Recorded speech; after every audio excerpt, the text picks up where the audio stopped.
भारतीय शेयर बाजारों में आज 13 फरवरी को खुलते ही लगातार दूसरे दिन भारी गिरावट देखने को मिली। कारोबार के दौरान सेंसेक्स ने 1000 अंकों से भी अधिक का गोता लगाया है। वहीं निफ्टी लुढ़ककर 25,500 के भी नीचे चला गया। आईटी कंपनियों के शेयरों में लगातार बिकवाली और ग्लोबल बाजारों से कमजोर संकेतों ने निवेशकों के मनोबल पर असर डाला है। इसके चलते बाजार में आज चौतरफा बिकवाली देखने को मिली। लगभग सभी सेक्टोरल इंडेक्स लाल निशान में कारोबार कर रहे थे। बीएसई मिड कैप और स्मॉल कैप इंडेक्स भी करीब 1.5% तक टूट गए। कारोबार के अंत में बीएसई सेंसेक्स 1048.16 अंक या 1.25% गिरकर 82,626.76 पर बंद हुआ। वहीं एनएसई निफ्टी 336.10 अंक या 1.30% टूटकर 25,471.10 के स्तर पर बंद हुआ।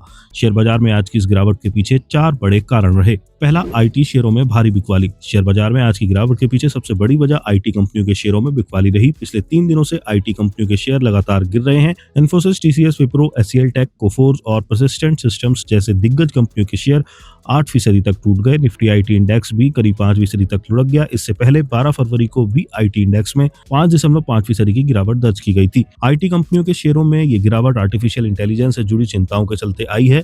एक्सपर्ट्स का कहना है कि एआई आधारित ऑटोमेशन से पारंपरिक आईटी कंपनियों के बिजनेस मॉडल और उनकी कमाई पर असर पड़ने की भारी आशंका जताई जा रही है। इसके चलते निवेशकों ने अब इन कंपनियों को लेकर सतर्कता बरतनी शुरू कर दी है। एनालिस्ट का मानना है कि भारतीय आईटी कंपनियों को एआई से मार्जिन और ऑर्डर ग्रोथ के स्तर पर चुनौती मिल सकती है। रेलिगेयर ब्रोकिंग के senior vice president Ajit Mishra ने कहा, आईटी शेयरों में आज तेज गिरावट फिलहाल बाजार के बुल्स को बैकफुट पर ला दिया है। ग्लोबल उतार चढ़ाव के बीच आईटी शेयरों में भारी बिकवाली से निवेशकों का सेंटीमेंट कमजोर हुआ है। आईटी इंडेक्स इस हफ्ते अब तक 11.4% टूट चुका है। वहीं साल 2026 में अब तक इसमें 16.6% की गिरावट आ चुकी है, जो पूरे पिछले साल आई 12.6% की गिरावट से भी ज्यादा है।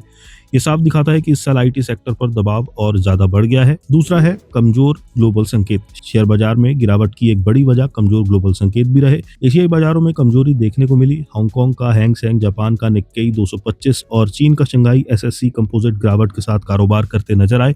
अमेरिका में भी गुरुवार को नैस्डैक कंपोजिट इंडेक्स 2% से ज्यादा टूट गया। आईटी के अलावा सॉफ्टवेयर, रियल एस्टेट और लॉजिस्टिक्स सेक्टर के शेयरों में भी भारी गिरावट देखने को मिली। निवेशक एआई के संभावित असर के चलते इन कंपनियों के मुनाफे के अनुमान का फिर से आकलन कर रहे हैं, जिससे बाजार में सतर्कता और बिकवाली बढ़ गई है। निवेशक अब शुक्रवार को जारी होने वाले महंगाई आंकड़ों का इंतजार कर रहे हैं, जो ब्याज दरों की दिशा तय करने में अहम हो सकते हैं।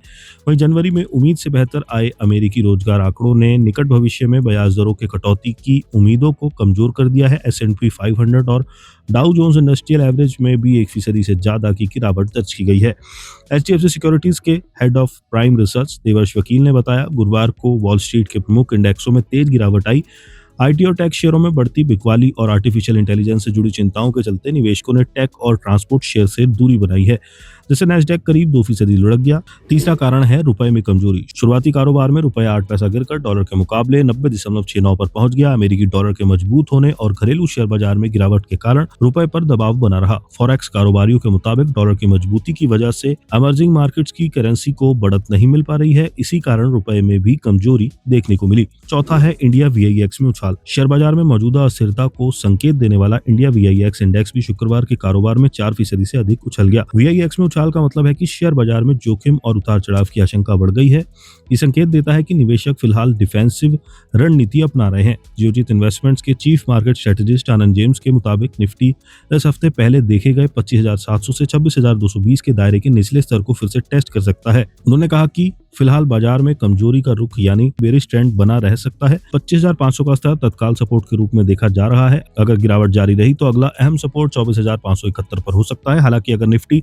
25,750 के ऊपर निकलता है तो गिरावट की रफ्तार कुछ कम हो सकती है। वहीं 25,830 से 25,900 के दायरे को पार करने पर बाजार में मजबूती के संकेत मिल सकते हैं।